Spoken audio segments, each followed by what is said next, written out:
every kingdom, empire, and monarch that rises ultimately falls, all except for one. This one eternal kingdom has an everlasting God that has revealed himself through a special seal that he's given to the world. But before this eternal kingdom comes, his followers will be stripped of all of their rights, forbidden to buy and sell, and eventually face execution, unless they receive another seal, a mark that gives homage to a different God, the beast of Revelation. From our prior video, we learned that in the last days, there will be two significant seals or signs, and that every person will ultimately receive one of these two opposite marks. We also know that both of these marks are hidden. They represent our actions, our thoughts, and our worship. We need to uncover what they really are, because one is a mark of loyalty to God, and the other is a mark of loyalty to the beast. But before we can discover what the mark of the beast is, we must first understand what is the seal of God. Typically, a seal has the name identifying the authority, the title of that authority, and the territory the authority governs. For example, when Jesus was put in the tomb, the government seal was placed on the stone door at the entrance. It no doubt read, Pontius Pilate, Governor, Judea. So does God have a seal? And if so, what is it? Seal the law among my disciples. So we can clearly see the sign or seal is connected with the law of God. So where do we find the seal in the law? It's in the Ten Commandments, hidden in plain sight within the fourth commandment. Remember the Sabbath day, to keep it holy. 6 days you shall labor and do all your work, but the seventh day is the Sabbath of the Lord your God. In it you shall do no work, for in 6 days the Lord made the heavens and the earth, the sea, and all that is in them, and rested the seventh day. Therefore the Lord blessed the Sabbath day and hallowed it. Right here within the law of God, in the longest of the Ten Commandments, in the middle of his law, we find God's seal. The name of the authority, the Lord, the title of the authority, Creator, and his territory, the heavens and the earth. The scriptures also say the Sabbath is a sign. Moreover, I also gave them my Sabbaths to be a sign between them and me, that they might know that I am the Lord who sanctifies them. This is the seal of God, friends, to remember and to keep the Sabbath day holy, and to have the law of God written in our hearts. That's the seal.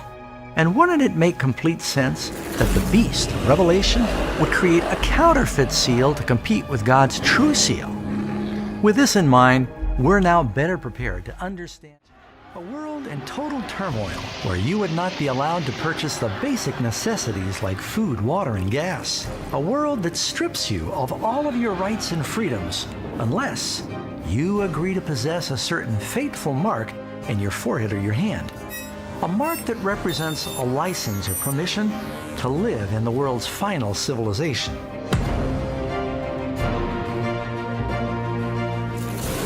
You have probably heard about the infamous Mark of the Beast and the ominous number 666. Where did it come from? Why is it so dangerous, and how do you avoid getting it? In fact, how do you know you don't have it now? The Bible says that in the end of time, everybody will be required to receive the mark of the beast. And if you don't receive this mark, at first you won't be able to buy or sell, and ultimately you'll be killed.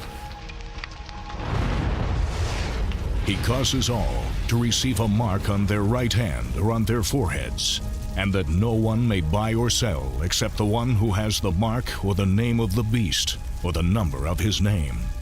In fact, verse 15 says those who don't worship the image of the beast should be killed. The Bible is clear. Death would be preferable to the curses that fall on the one that receives the mark of the beast. But how can you avoid receiving this mark if you don't even know what it is? There are a lot of misconceptions about what the mark of the beast is.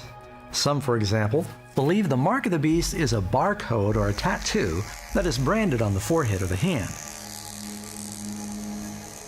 Others believe that the mark is some form of computerized ID chip that's inserted under the skin. And then there's still others that think that everybody is going to be told to line up and receive their 666 credit card. While the number 666 is associated with the name of the beast, the number itself is not the mark. You don't get the mark of the beast by driving a car with 666 on your license plate.